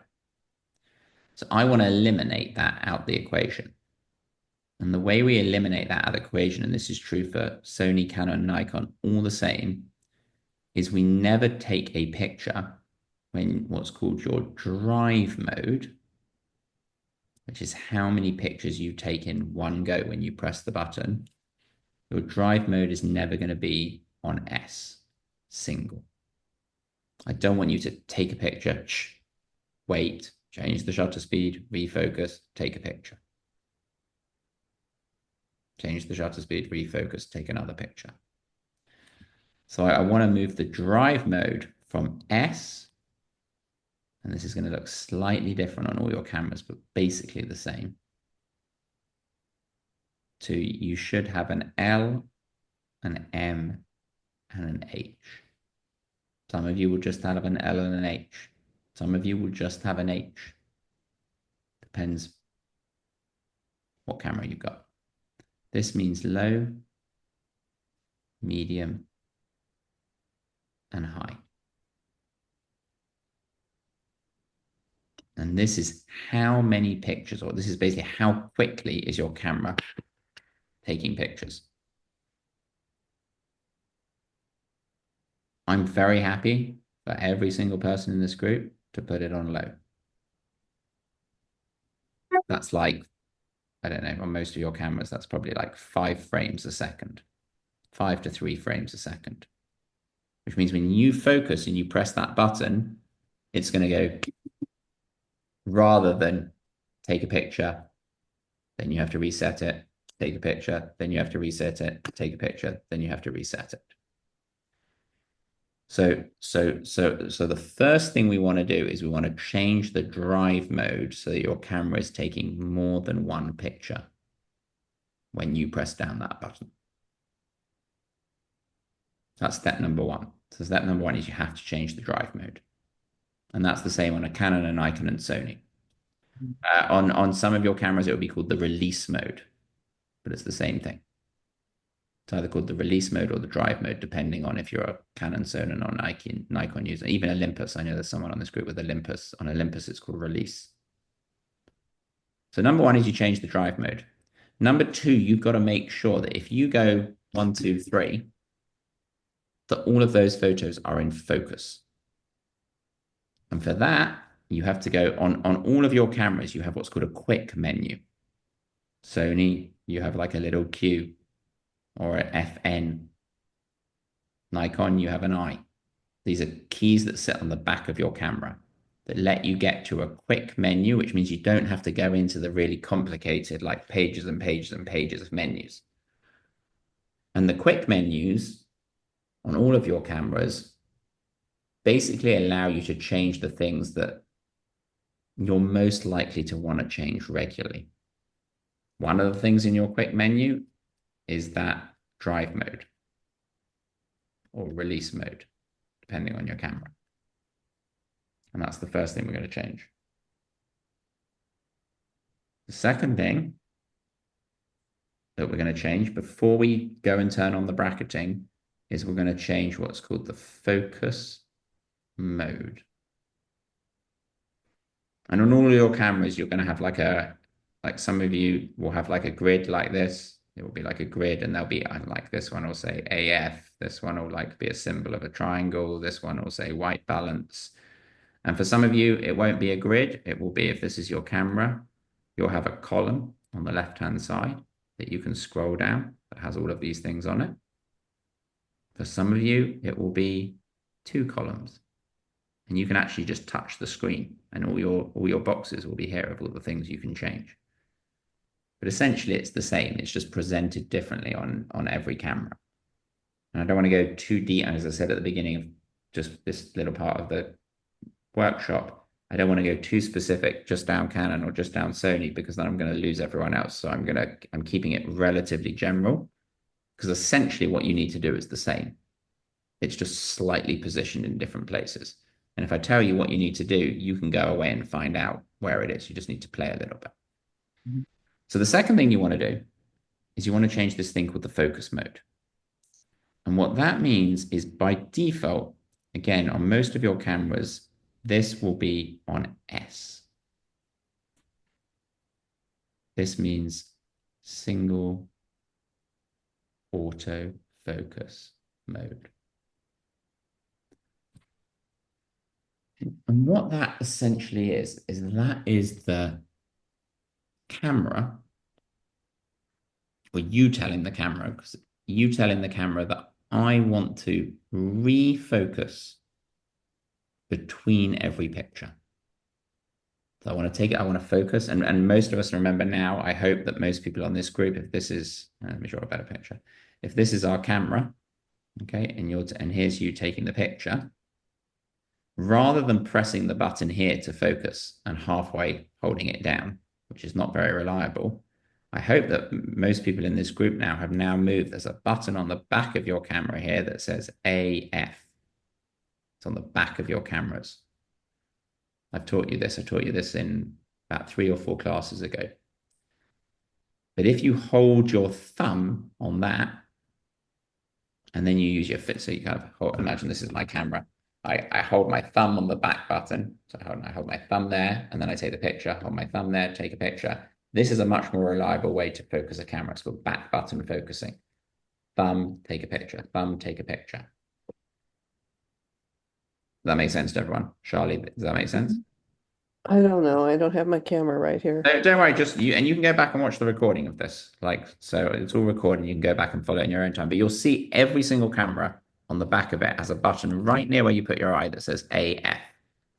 And I could run it. Mine says AF and MF. Yeah, that's fine. That's still the right And button. how does it know if I'm AF or MF or? Because there's another in this quick menu, there's another button that you can choose whether when you're in this focus mode, we're going to tell the pick camera whether we're using autofocus or manual focus. Okay. Because actually there's a number of different things here. One says write it down. One says AFC, one says AFS, and one says M or MF. MF, Joanne, is if you were telling the camera that you were manually focusing. The key is we don't want to use this one, autofocus single. Actually, maybe I shouldn't put a line through it, just so, but we don't want to use that one. That's about for bracketing, we don't want to use that. We want to use this one that says, and this is really important, you turn this on for your bracketing. We want to use this one that says AFC. And what that means is once you've focused on your rose, on your mountain, on your person, on your bird, it doesn't matter, the focus will hold throughout the series of photographs that you take. The 3 photos or the 5 photos. So it'll go, the shutter speed will change, but the focus will stay sharp in the same place. You don't have to refocus every time. Mhm. So to clean this diagram up a little bit, like steps to bracket, 1 is change drive mode. That's how many pictures you're taking in one go. 2 is set autofocus mode to AFC.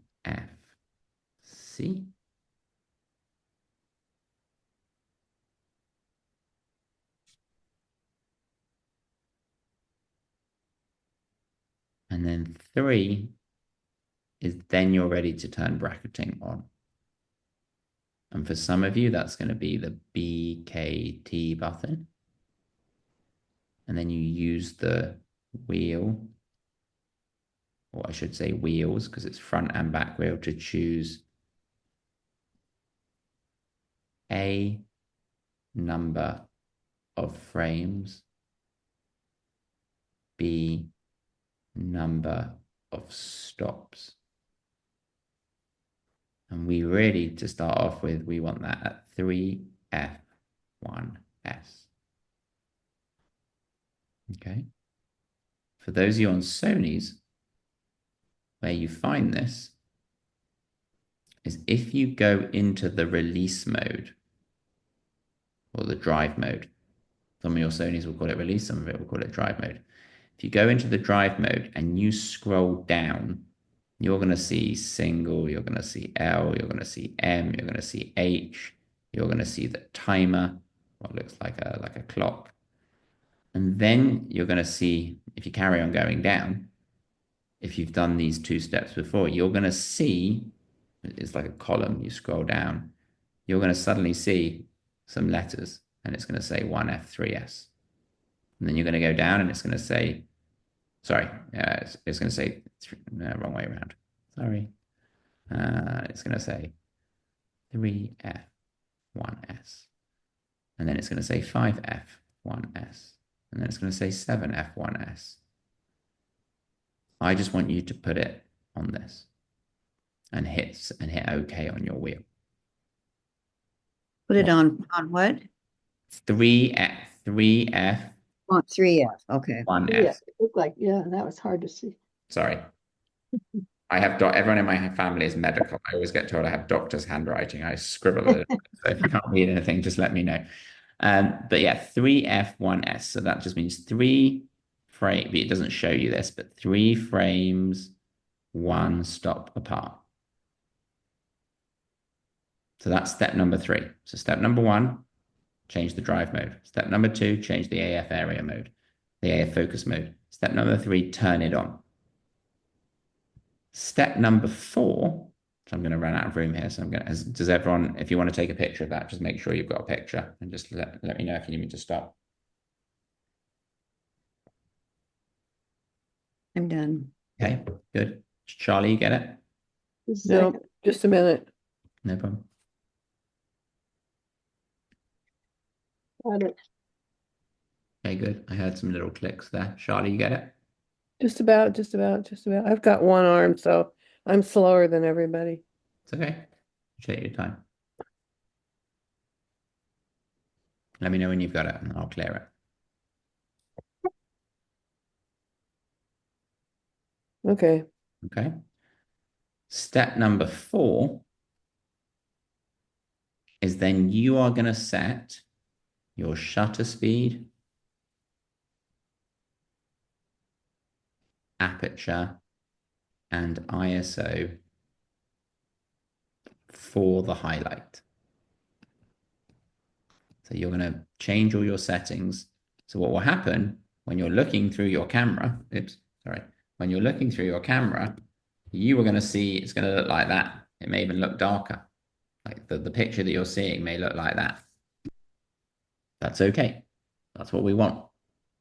That's you telling the camera that I want you to start the sequence of pictures at a point where the highlight is correctly exposed. Probably the biggest mistake that I see people make with this technique is they miss that step. And what they end up doing is they take a picture where the first picture is like that, the second picture is like that, and the second and third picture is like that. And between 1, 2, and 3, you don't have what you need of the sky. You've got to go 1, 2, 3. So it's incredibly important to set your settings, your shutter speed and apertures up so you are exposed for the highlight, i.e. brightest part of photo is correctly exposed.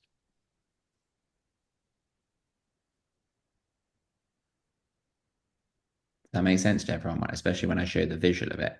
Even with this rose, like, which doesn't really need high dynamic range, but But a lot of people may accidentally start there and then they do 1, 2, 3. And this one, and that's redundant. This, first of all, this last one is redundant. You don't even need it. But you're missing all this rich tone in here because you're just going 1, 2, 3. So you have to make sure that the first photograph, before you go to take the picture, it's going to look dark in your camera. That's fine. We expect it to look dark.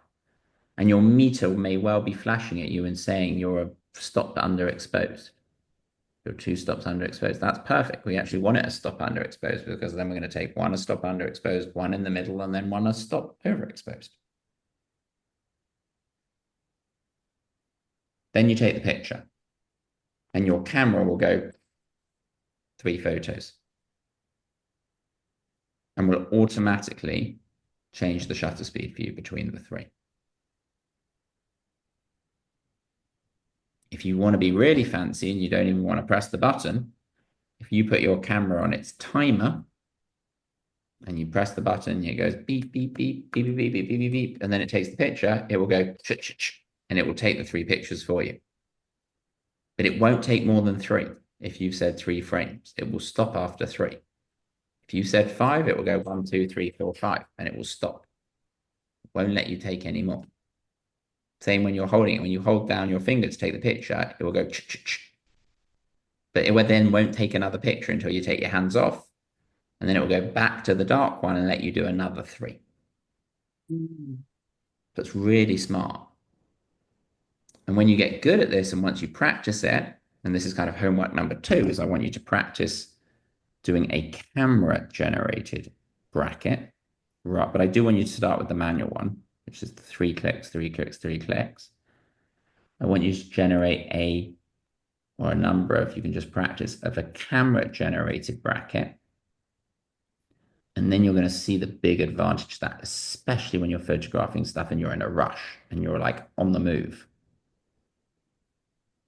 If you're sitting at home and you've got this tripod sitting on a lovely table and you've got time, then it's easy to take one picture, move the wheel 3 times, take another picture, move the wheel 3 times, take another picture. But if you're on vacation and you're with your spouse or your kids or like a group and they don't want you to stop and take photos and you can't stand there for 15 minutes doing it, doing a camera generated bracket saves you a lot of time.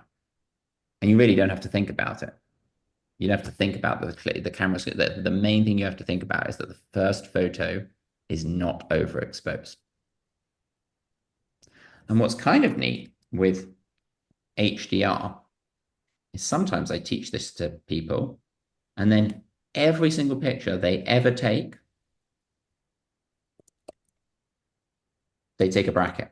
They don't even care if it's high contrast. So I don't know, like that's a bracketed picture.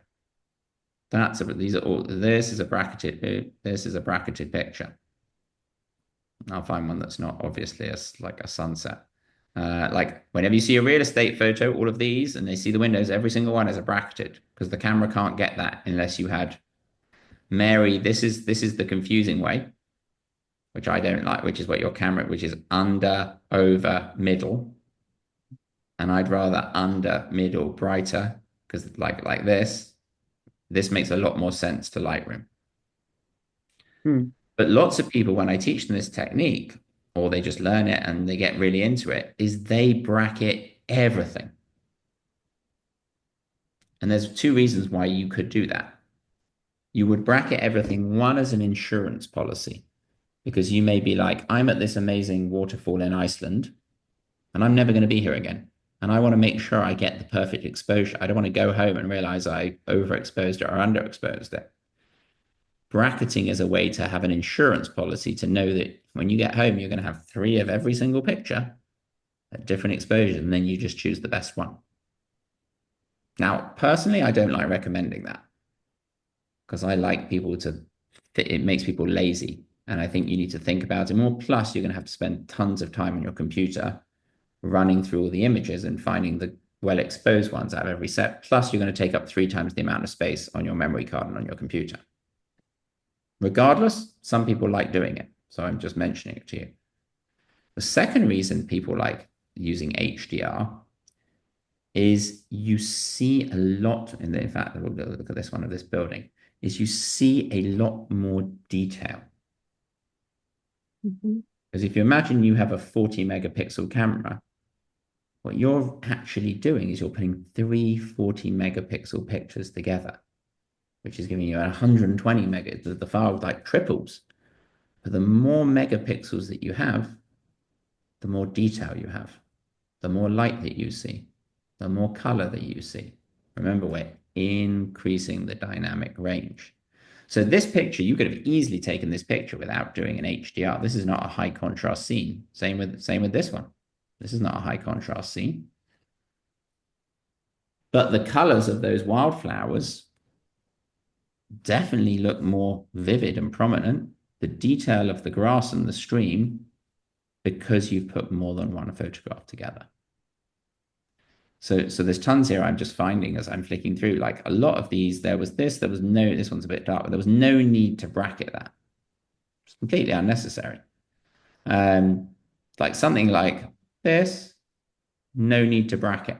That's actually a really good one to show off the detail. So there was not a high dynamic range scene. It's all in the shade. It's all in the forest. But it kind of looks like an owl. I always find animal, look, there's the owl, like a horned owl. But so the second reason, and this one I'm a bit more like, I'm not as reluctant to not recommend. This one I don't mind people doing, is an HDR picture allows you to get more definition in your photograph, more sharpness, more detail, more clarity, more texture. Just by its very nature of the fact that we are putting more than one image together. That makes sense to everyone. Mhm. And again, there's hundreds of examples I could show you of like look how crisp New York looks there. That's because it's more than one photo put together. That's probably just 3 frames of like a rainstorm at sunset. But as I say, I could show you hundreds of these. In terms of like, here's someone trying to put them together. They've overdone it a little bit. And also like for people, like here we are, look, I think it doesn't look good on people because it makes them look really like, because you're seeing so much more detail. You like see every dot in someone's skin. So most people don't like having an HDR portrait of them taken because it makes them look really weathered. You're Like seeing that at all. Oh, because that's funny. you're seeing every little pixel. But there's some people and some photographers I know, and this is all they do. All they do is bracket, and all they do is put together HDRs. So it's a really like you can see the difference in it's quite this is quite good. And this guy's like, look at his beard. Look at the difference between the conventional photo and the HDR. Look at the hair. Yeah. Shows you how you see a lot more detail. Mhm. So we use HDRs for 3 things. Write this down in your notes, and then I'm gonna spend I'm gonna whiz through all of your pictures. So we use a HDR for 3 things. The main one is to increase dynamic range. That's really why we use it. That's what it was designed for. The second one we'll put is for increased definition or detail.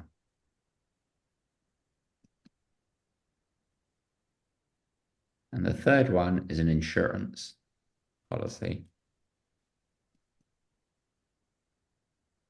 to ensure correct exposure. And that one, as I say, the third one, I really tend to discourage people doing because I think it makes you lazy. Plus, you're not really thinking about what you're doing. You're just kind of shooting and hoping, boom, boom, boom, boom, boom. And then you get home from your trip to London, and rather than have 10 photos or 20 photos of Big Ben, you've got 60 photos of Big Ben, all at different exposures, and you've got to sift through them and figure out which is the good one and which is the bad one. And sorry, this says HDR. Okay. A lot of theory there for you. Well done for keeping up with me. Anyone got any questions on that? So the homework is one, I want you to do a manual bracket. That's what we spent the first half talking about. Or a series of manual brackets. That's where you change the shutter speed yourself with the 3 clicks. Two is I want you to do a camera auto bracket. I kind of feel like I want to see you all again now because Say, I thought this was our last class. yeah, so you may have to. I'm going to send out an email anyway to everyone, because hopefully we're going to carry on. This is a really nice group. We'll carry on hopefully in the fall. If we need to do one lesson to keep you all going in the meantime, we can see if we can find a date for everyone if there's an appetite. But yeah, this is definitely a fun one, especially that as we get into the summer and you're outside more taking pictures. There's more dynamic range. The key light is stronger. The sun is out more. Like you'll really benefit from knowing this technique. Okay, good. I sent you pictures yesterday and again this morning. My modem is gone on my computer, so I sent them via my phone. Do you know what, Joanne? Just I haven't. Let me just triple check that they haven't cut popped up. Oh, look at that. They just put. Oh, I just got them. There we go. So 122. Obviously I wasn't looking at my emails, but I'll hold on. If you give me a sec, I'll add them. And then we'll zip through everyone's. Now I'm gonna do like a speed round. I'm gonna do like a 30-second critique on everyone's picture, just because we ran out of time. But I hope that was of benefit to you guys. And as I say, I really think that Challenging some of our older brains. it challenges my slightly younger brain. It's a tricky technique to get your head around. But once you get it, it becomes actually like a lot of fun to play with. Okay, so I'm just bringing Joanne's pictures in here. Okay.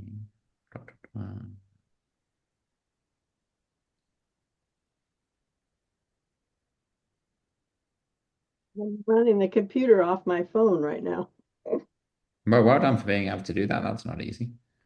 Okay, so let me reshare the screen. Share Lightroom. Joanne, you should now see your pictures all down there at the bottom. Mm-hmm. Okay, so let's do one at a time. So this was the original rose that was sent to me, not the one I bracketed. You can see that we've lost a bit of the detail in the petals down below, but I really like the composition. I like the filling of the frame. I like not showing the entire rose. Maybe this white part at the bottom is a little bit pulling my attention. I'd be tempted to maybe even just crop that out a little bit, even put a little, maybe rotate on this, maybe this way. Just so I don't see quite so much of that white down at the bottom. I think my eye's getting pulled down there away from the focal point. I mean, you could even come in here and go right, like more of a detailed shot like that, which is really nice. Still backlit. I'm still seeing all the advantage of backlighting. I'm just not seeing that, which I think generally the highlight pulls for your attention. Whose was this? That's mine, Nice. Nancy. Nancy, how did you get the back? Did you do it on a light box or something? No, I had the door open and light coming through and the rose standing up. Yeah, so we got really big dynamic range across the rows. So if Nancy could have easily bracketed this. Easily. That was the last thing on my mind was bracketing. I know. But the other thing that you can also do if you remember I said if you don't have time and you just want to get one image, meter for the highlight. Make sure that your metering is on spot metering, and make sure that this bit, red's a bad color to choose here, so is orange actually. Let's choose blue. This bit is correctly exposed. So what we don't want is that getting too blown out. Okay. Like you see the difference there, Nancy. Yes. But yeah, bracketing could have been a fun thing and a fun thing for you to practice that. And composition wise, I like it, but I think I would have just eliminated some of that white space, just a little bit. Okay. This one's yours again, Nancy, I think. Yes, and that was just a pan shot of the sunrise. Yeah, it's beautiful. Intentional camera movement, lovely horizontal lines. Very, we started quite a nice place, full circle. We started this class by looking at an artist called Andreas Gursky. Remember the guy who I told you had the world's most expensive photograph? It's that picture of the Rhine. This is the same kind of bones to it as that. Strong repetition of lines and patterns is a really big thing in photography. It helps make things interesting. This is a slow shutter speed. Nancy's moved her hand when she's taken the thing. We've covered this technique as a group, this class, ICM, it's called intentional camera movement. And because of the different colors on the beach, it's created something incredibly interesting. Really good. You can see Nancy's shutter speed here is 1.3 seconds. So she's had 1.3 seconds to move her hand when she's taken this picture. F22 to get everything in focus. And then she's had to lift her ISO up a little bit. But that's okay. That's what it's there for. Let's look at the original one of this one, which was this one. Really like the vanishing point here. Even two vanishing points, I'd argue. Taking you down to here, which is nicely positioned. I even like on this one, I like the reflections on the car there. I think that really came out when I put it together as an HDR, which I've now obviously got rid of, but there. That's not the HDR, but that's the original. But this was correctly done in terms of exposure for the highlights. But if we would have bracketed it, it would have looked, I'm just going to cheat it a bit, but it would have looked a bit more probably like that from there to there. But look at the bridge. Trying to see some of the reflections of the bridge. Whose was this one? No one who was here, don't worry. Watch out for the corners. Look at the top left-hand corner up there. We've got to make sure we crop that out. Always watch the edges of your frame. Well, I don't want the edges of the frame being distracting. This one was really interesting. This is a real storytelling picture. Again, repetitive lines work here. Look how the line of this and the line of this mirror each other. That helps to bring balance to this. You've got two big subjects here. You've got the shadows and you've got the waves. Arguably, even you've got the yellow of the boats. Now, by luck, the yellow and the blue, everything works together because you have a complementary color palette going on here with blues and yellows. And I think that composition is so well done here in terms of like art for changing perspective, looking straight down, where we actually come to these figures first. And it's a real storytelling picture. Like, who are these people? Where are they? What are they doing? It's kind of, remember, there's an artist, a photographer called René Burry. You can look him up, René Burry. And he took that picture I showed you, again, a number of classes ago, of shadows on a rooftop. Do you remember there were like men walking on a rooftop when it was in Brazil? This reminds me of it, looking down. But this one's excellent, really very good. I like that you haven't shown me the whole ship.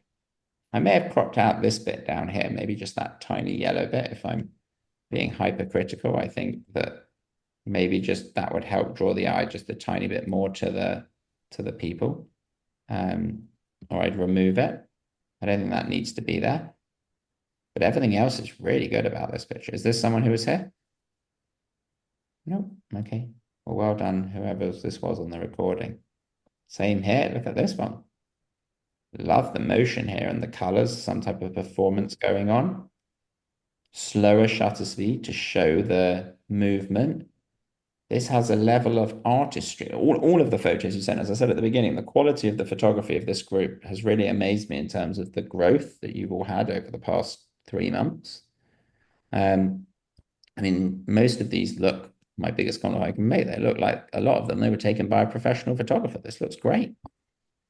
Really interesting. It's really interesting. It's not giving too much away. It's nicely framed, like this and this all working to frame. Now, GCA may say to you, we don't like this big black shadow. I disagree with that. I think that's just part of the picture and it helps to frame you into the figures. I think they're playing instruments, but I'm not quite sure. But Very, very interesting perspective.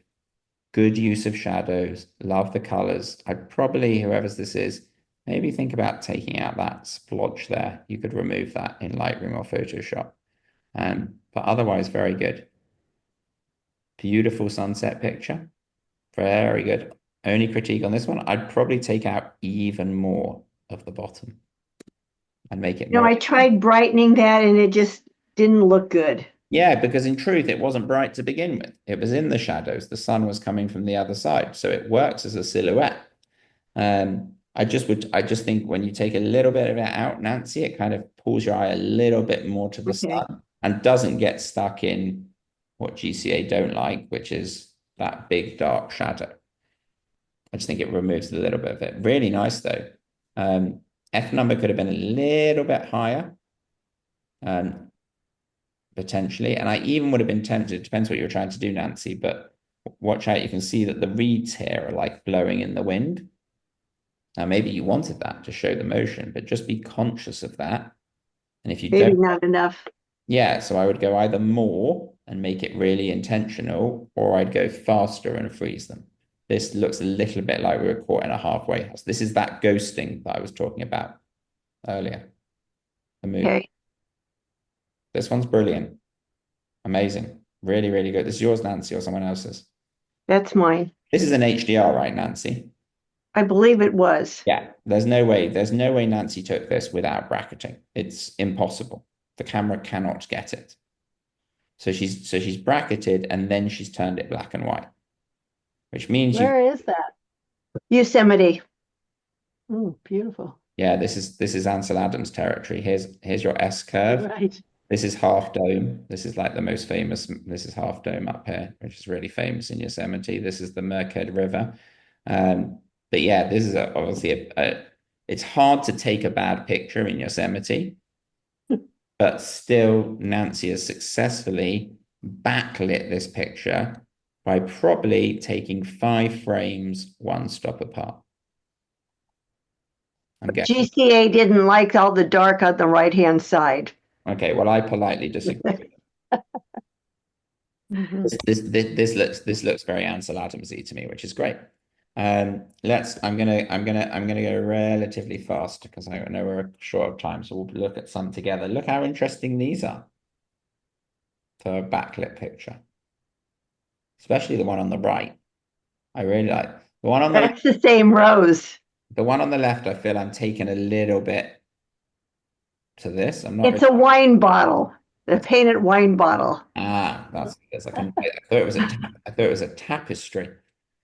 I couldn't figure out what it was. So yeah, very interesting. But watch out, like that you look like you've got a seahorse dragon reflection in it. I again, That's the other side of the bottle. it's the other side of the bottle now, I know. But both really interesting, Nancy, and artistically created and good spot metering. I think I would have hoped you would have used on this one. Just make sure on that. Who took these two? Me. Yeah, Charlie. so Charlie really, you can see on this one, on the one on the right, that's not being able to capture all that dynamic range. That's the limit. So Charlie got it, but in one frame, it wasn't able to perfectly get the sun. This was too bright, i.e. this extended. This was like out here, and she couldn't get it. You do 1, 2, 3, you put them all together, you get it. I think just a few things, Charlie. The first one here, watch out for the composition, right, the horizon, right through the middle of the photo. Mhm. Now, hard I here, like the sky. yeah, well, I was going to say I almost, but I kind of like the dock. But I think if push came to shove, I would have probably like repositioned myself. This picture to me is more about the sky than it is about the dock. Mhm. Just we tend to, or even this is better, just maybe going to that. That brings some balance between the dock and that they're sitting along that golden diagonal, which is there, which helps bring balance to it. But just try to what really good capture, but try to watch out for the horizon in the middle. Same here. This is great. You've got both an S curve and a vanishing point. Really nice, Charlie. Here's your S curve. Here's your vanishing point. Here's your natural frame. On this one, in this particular instance, I probably would crop out that bright sun Yeah, yeah, just a little bit. I just think it's yeah, distracting. that's much better. There's tons of ways you could slice and dice this. You could bring it so it's more like this and makes it more about the sky and the mountains. You could bring it and make it more about the dot. I probably prefer it with the sky.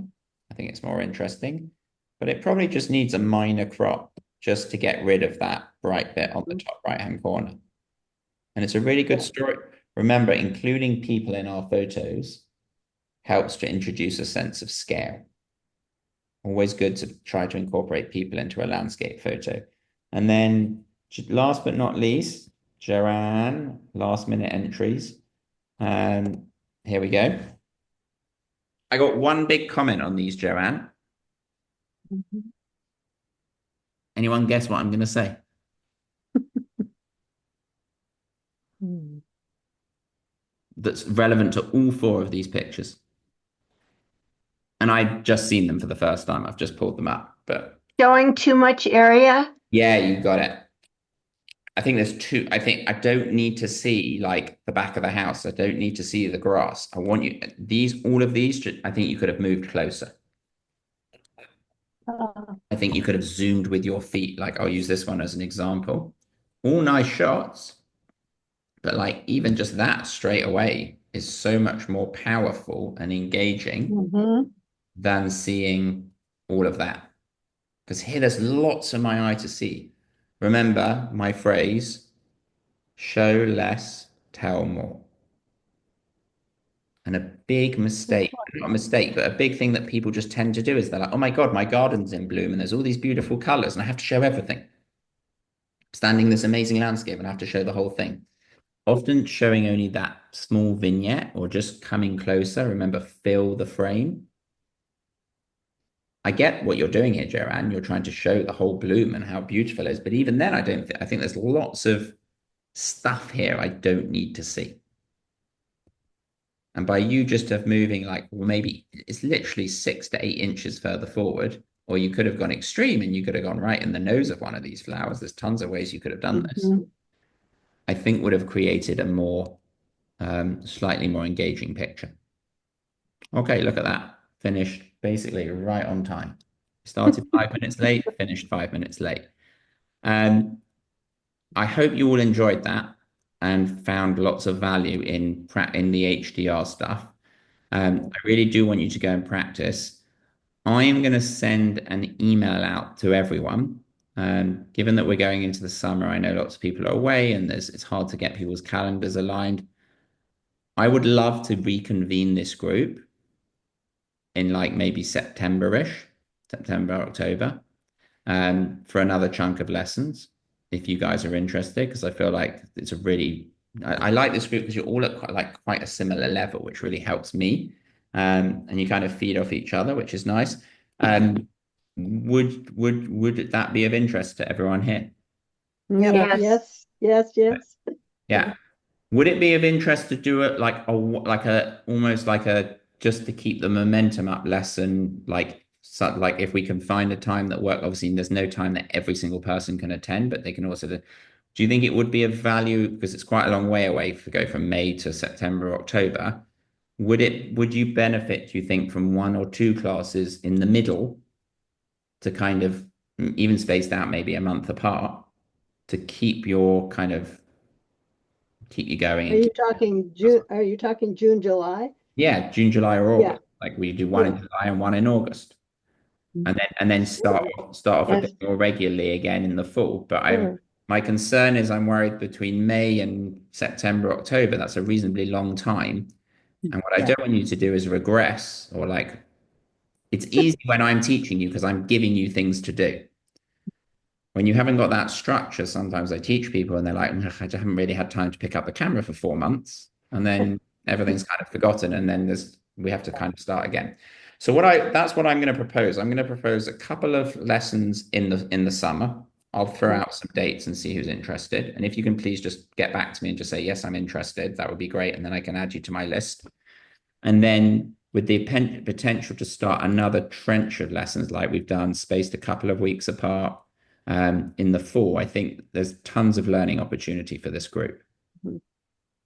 Okay. Been a great series of classes. Yeah, I hope you've all enjoyed it. And you've all got the recordings of all of these to go back on. The recordings Yeah. will be up for 3 months. So please, if there's anything that I went over and it was a bit fast or you want to run through it with your camera, just take the time. That's why I distribute the recordings so you've got them to look at. On that note, I'm going to